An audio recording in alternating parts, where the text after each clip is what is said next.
نحمده ونصلي ونسلم على رسوله الكريم اما بعد اعوذ باللہ من الشیطان الرجیم بسم اللہ الرحمن الرحیم یا ایہا الذین آمنوا اتقوا اللہ وقولوا قولا سدیدا صدق اللہ العظیم ان اللہ وملائکتہ یصلون علی النبی یا ایہا الذین آمنوا صلوا علیہ وسلموا تسلیما الصلاۃ والسلام علیک یا رسول اللہ وعلی آلک واصحابک یا حبیب اللہ الصلاۃ والسلام علیک یا نبی اللہ وعلی آلک واصحابک یا سیدی یا حبیب اللہ۔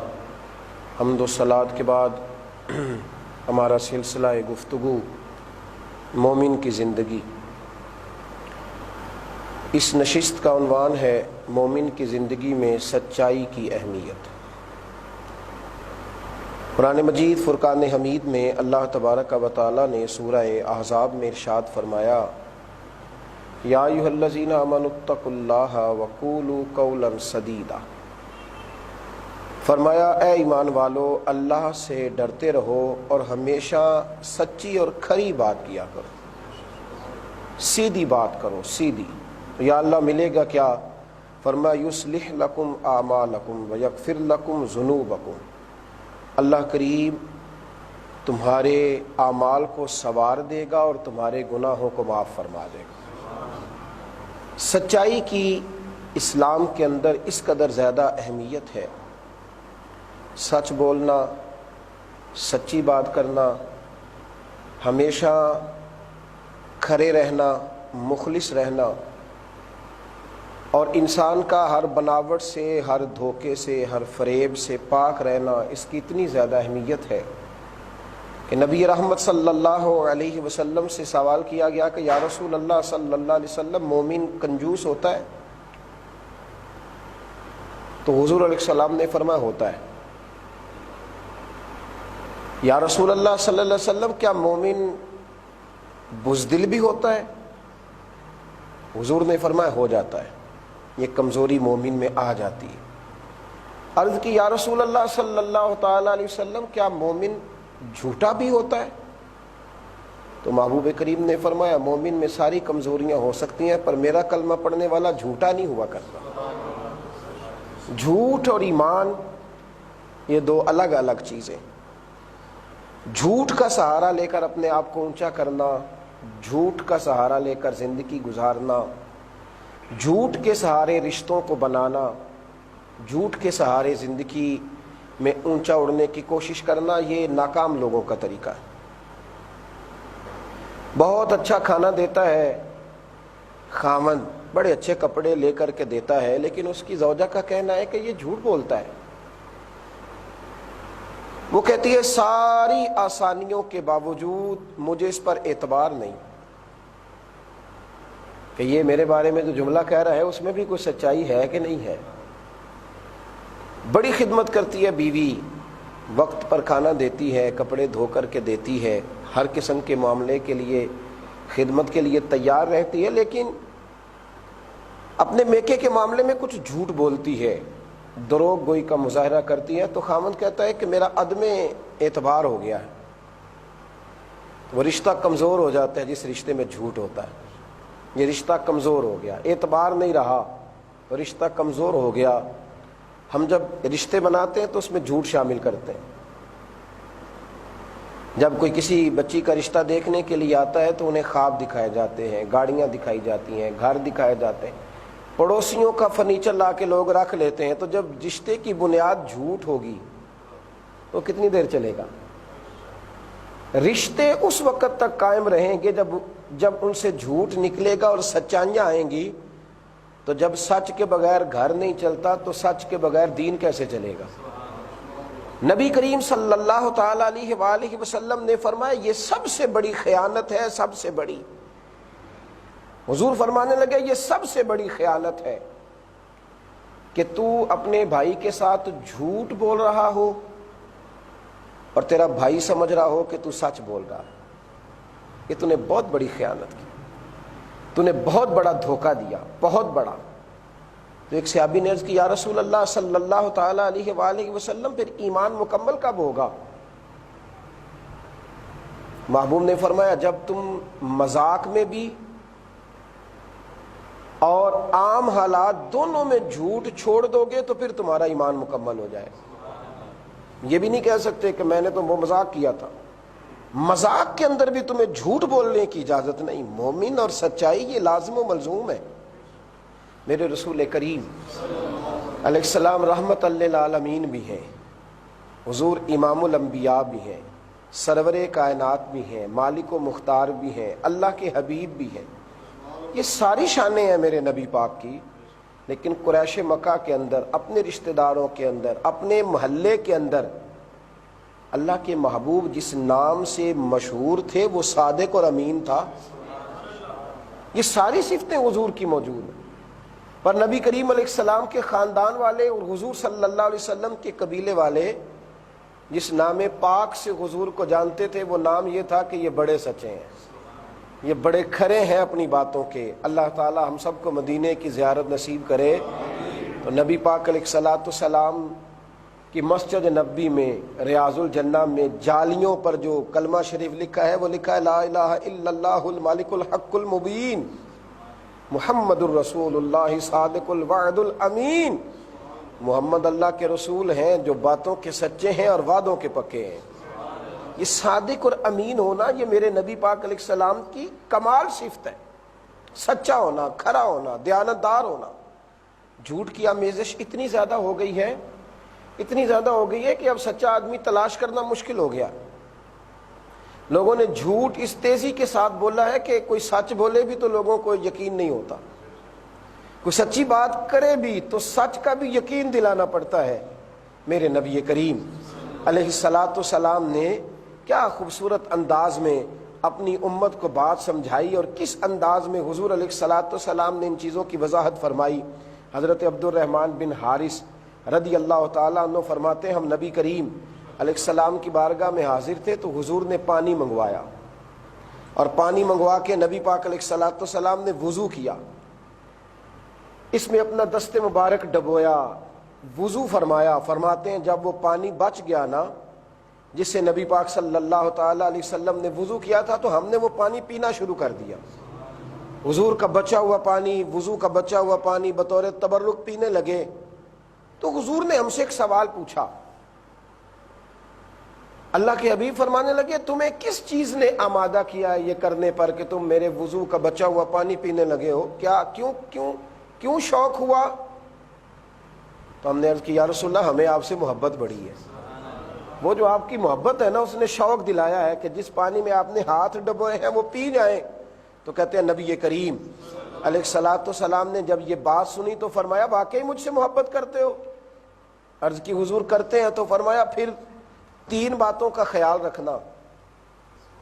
یا رسول اللہ کون سی؟ اللہ کے محبوب علیہ السلام نے فرمایا ایک تو امانتوں کا خیال کرنا اور دوسرا ہمسایوں سے اچھا سلوک کرنا. اور اگر مجھ سے محبت کرتے ہو تو میرے محبوب کریم فرمانے لگے پھر باتیں سچی کرنا, پھر تمہارے جملوں میں جھوٹ نہ ہو, بددیانتی نہ ہو. سچائی میرے بھائیوں, سچائی مومن کا حسن ہے.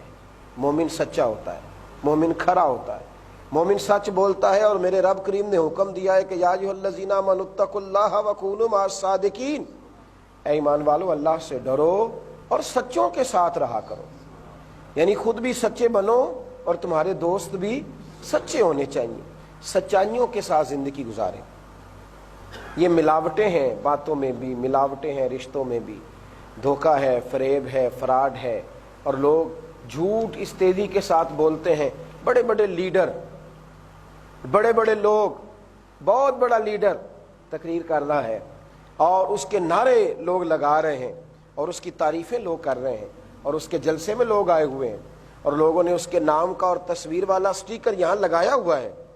لیکن جب اس کا جلسہ ختم ہوتا ہے اس کی تقریر سن کر نکلنے والے لوگ کہتے ہیں جھوٹ بول رہا ہے سارا, اتنے وعدے کر رہا ہے جھوٹے ہیں, اتنے خواب سنا رہا ہے یہ غلط سنا رہا ہے. یعنی جھوٹ اس تیزی کے ساتھ بولا گیا ہے کہ ساتھ رہنے والا آدمی بھی جانتا ہے جو باتیں کر رہا ہے وہ سچی نہیں, جو لفظ بول رہا ہے ان کے اندر صداقت نہیں ہے. بھائی سچائی مومن کی زندگی کا حسن ہے. مومن سچا ہوتا ہے, مومن کھرا ہوتا ہے. نبی رحمت علیہ الصلوۃ والسلام کے کچھ صحابہ مدینہ منورہ ہجرت کر کے جانے سے پہلے حبشہ کی جانب ہجرت کے لیے گئے تھے. ان میں حضرت جعفر طیار بھی تھے اور جناب عثمان غنی رضی اللہ تعالیٰ عنہ بھی شامل تھے. جب یہ مہاجرین وہاں پہنچے تو قریش مکہ نے آرام سے نہ بیٹھنے دیا, پیچھے سے کچھ لوگوں کو بھیجا. انہوں نے بڑی بڑی باتیں سنائی. نجاشی بادشاہ جو حبشہ کا حکمران تھا اس کو قائل کیا کہ معاذ اللہ یہ قوم ٹھیک نہیں. نجاشی بڑا زیرک آدمی تھا, اللہ نے اسے توفیق دی اور اس نے کلمہ بھی پڑھا. بڑا سمجھدار آدمی تھا. اس نے جب دیکھا کہ مسلمانوں کے خلاف کچھ باتیں ہو رہی ہیں تو وہ کہنے لگا کہ میں یک طرفہ بات سن کے عمل نہیں کروں گا. اپنے فوجیوں سے کہنے لگا کہ جہاں گھوم کے نا حبشہ میں دیکھو کوئی وزادار آدمی, کوئی تاجر آدمی اگر مکے سے آیا ہو, باوقار چودھری ٹائپ, سردار ٹائپ کوئی آدمی آیا ہو تو اسے بلاؤ, اس سے میں اسلام کے بارے میں پوچھوں گا. جب لوگ ڈھونڈنے نکلے تو جناب ابو سفیان گئے ہوئے تھے تجارت کے لیے. ابو سفیان کہتے میں کلمہ نہیں پڑھتا تھا ابھی.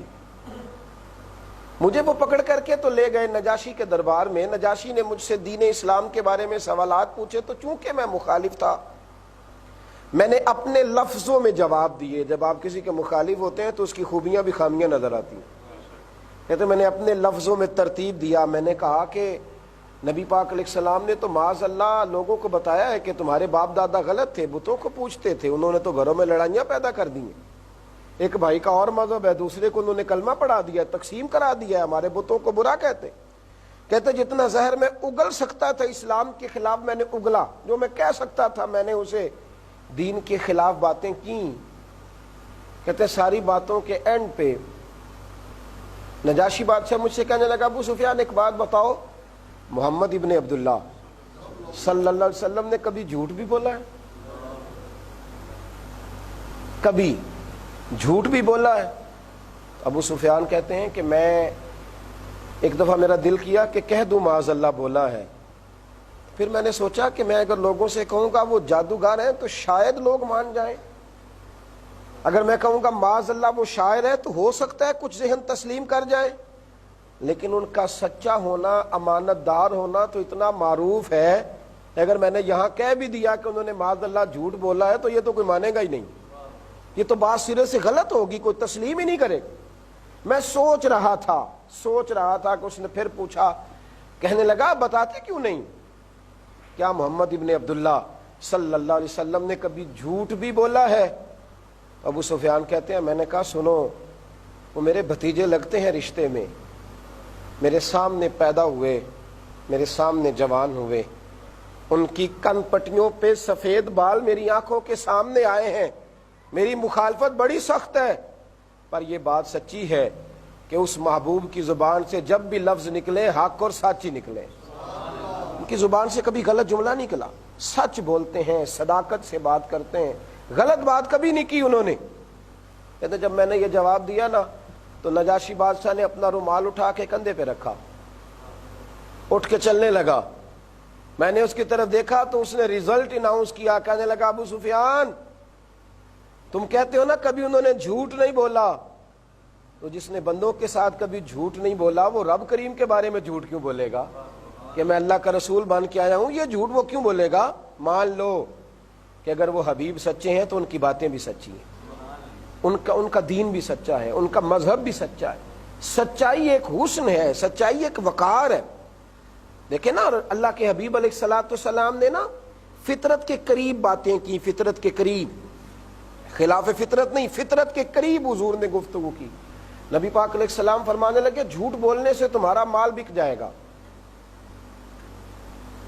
کوئی دکاندار یہ نہ کہے کہ میں جھوٹ بولتا ہوں تو میری تو بکری پھر بھی زیادہ ہوتی ہے. فرمایا جھوٹ بولنے سے تمہارا مال بک جائے گا. جھوٹ بولنے سے ہو سکتا ہے تمہاری پیری مریدیاں بڑھ جائیں, جھوٹ بولنے سے ممکن ہے عروج مل جائے, جھوٹ بولنے سے اداکاری کرنے سے ممکن ہے آگے نکل جاؤ. محبوب فرمانے لگے جھوٹ بولنے سے مال تو بک جائے گا پر برکت نہیں رہے گی. گاہک تمہارا قائل ہو جائے گا, وہ لے جائے گا, پر اس میں برکت نہیں رہے گی. برکت ہوگی تو وہ سچائی کے ساتھ ہوگی. برکت ہوگی تو وہ دیانتداری کے ساتھ ہوگی، برکت ہوگی تو وہ پاکیزگی کے ساتھ ہوگی۔ حضرت معروف کرخی رحمت اللہ علیہ کی خانقاہ تھی، تو آپ رحمت اللہ تعالی علیہ کا یہ طریقہ مبارکہ تھا کہ آپ کے پاس لوگ آیا کرتے تھے، آپ تربیت کرتے تھے، تو آپ کی خانقاہ میں ایک دفعہ لوگ جمع ہو کے آئے، انہوں نے عرض کی حضور بغداد میں بارش نہیں ہوتی تو دعا کر دیں اللہ بارش عطا کر دے۔ پرانے زمانے میں سارے لوگ نیک لوگوں سے دعائیں کرایا کرتے، حضور دعا کر دیں بارش ہو جائے۔ تو حضرت معروف کرخی فرمانے لگے یہ میری خانقاہ کے سامنے جو کریانے والا ہے اس سے دعا کراؤ بارش ہو جائے گی۔ وہ کریانے والا ہے، سادہ آدمی، دعا کراؤ بارش ہو جائے گی۔ لوگ خاموشی سے چلے گئے۔ بزرگوں کی باتوں پر لوگ تبصرہ تھوڑی کرتے تھے، جا کے اس سے کہا بھائی دعا کر دو۔ وہ کہنے لگا مجھے تو لفظ بھی سیدھے ادا نہیں کرنے آتے۔ وہ کسی شاعر نے کہا تھا نا، لفظ تاثیر سے بنتے ہیں تلفظ سے نہیں، اہل دل آج بھی ہیں اہل زباں سے آگے۔ تو کہا مجھے تو صحیح دعا نہیں مانگنی آتی۔ کہا حضرت معروف کرخی نے بھیجا۔ کہنے لگے اچھا میرے مرشد نے کہا تو چلو کر دیتے ہیں دعا۔ سادہ آدمی تھا تو سادی بات کرنے لگا، کہنے لگا اے اللہ مجھے تو پتہ نہیں میرے اندر کوئی خوبی ہے، پر یہ تیرے بندے آئے ہیں، کہتے ہیں تیرے بندے نے بھیجا ہے، تو بارش نہیں ہو رہی تو بارش عطا کر دے۔ اس نے دعا مانگی، لوگ کہتے ہیں ابھی ہاتھ اٹھائے تھے کہ کالی گھٹائیں چھا گئی، اور ابھی چہرے پر پھیرے نہیں تھے کہ رب کریم نے بارش عطا کر دی۔ جل تھل ہو گیا، لوگ خوش ہو گئے، جو اہل دل تھے وہ دوڑے گئے حضرت معروف کرخی کے پاس۔ کا حضور سمجھ نہیں آئی، یہ ہمارے ساتھ ہی بڑا ہوا ہے، اس عبد الرشید کو، عبد العلیم کو، اس شاہد زاہد کو ہم جانتے ہیں، ہمارا اپنا دوست ہے، یہیں پلا بڑا ہے، تو کیا فرض نمازوں کے علاوہ بھی مسجد میں آ کے چلہ کاٹتا ہے؟ کیا فرض نمازوں کے علاوہ تہجد میں آتا ہے؟ کیا کوئی خاص وقت ہے وظائف کا؟ تو حضرت فرمانے لگے نہیں، وہی 5 نمازیں، وہی فرائض ہی ادا کرتا ہے۔ تو کہا حضور کوئی تو خوبی ہوگی کہ ہاتھ اٹھائے ہیں تو کالی گھٹائیں چھا گئی۔ تو حضرت فرمانے لگے 35 سال سے میرے سامنے دکان کر رہا ہے، سودا پورا تولتا ہے اور گاہکوں کے ساتھ سچ بولتا ہے۔ تو جو بندہ 35 سال تک اپنے رب کی نافرمانی نہ کرے، سودا پورا تولے، گاہکوں سے سچ بولے، وہ جب دعاؤں کے لیے ہاتھ اٹھاتا ہے تو رب اس کے ہاتھوں کو خالی نہیں لوٹایا کرتا۔ اس کی صداقت کی برکت سے، سچائی کی برکت سے میرے نبی پاک علیہ السلام نے فرمایا جو سچا تاجر ہوگا نا، سچا تاجر، سچ بول کے تجارت کرنے والا، اللہ قیامت کے دن اسے نبیوں کے ساتھ جگہ عطا فرمائے گا۔ مومن کی زندگی میں جب سچ آتا ہے تو وہ اپنے آپ کو مطمئن پاتا ہے، جب وہ سچ بولتا ہے تو پھر اطمینان نصیب ہوتا ہے، جب وہ سچی بات کرتا ہے تو اسے محسوس ہوتا ہے کہ میں دنیا کا وہ انسان ہوں جس کے اندر کمزوریاں نہیں پائی جاتی، میں وہ شخص ہوں کہ جو بالکل ایک سیدھی لائن پہ چل رہا ہوں۔ سچ بولیں، سچی بات کریں، صداقت کے ساتھ اپنی زندگی کو گزاریں، رشتوں میں سچائی رکھیں۔ جب آپ جھوٹے دعوے کر لیتے ہیں تو پھر بھی آپ کمزور ہوتے ہیں، جب آپ جھوٹی قسمیں اٹھا لیتے ہیں پھر بھی آپ کمزور ہوتے ہیں، جب آپ لوگوں کے ساتھ معاہدے زیادہ کر لیتے ہیں پھر بھی آپ کمزور پڑتے ہیں۔ آپ باتیں تھوڑی کریں پر عمل زیادہ کریں، پر جتنی بات کریں کریں سچی، کریں کھری۔ مومن کی زندگی کا کمال یہ ہے کہ میرے محبوب کریم علیہ الصلوۃ والسلام نے فرمایا کہیں کنجوسی تو کر لیتا ہے، کہیں بزدلی تو دکھا لیتا ہے، پر جو میرا کلمہ پڑھنے والا ہے وہ جھوٹا نہیں ہوا کرتا، وہ سچا ہوتا ہے۔ اللہ تعالیٰ سچائیوں کی توفیق عطا فرمائے۔ آخر دعوانا الحمدللہ رب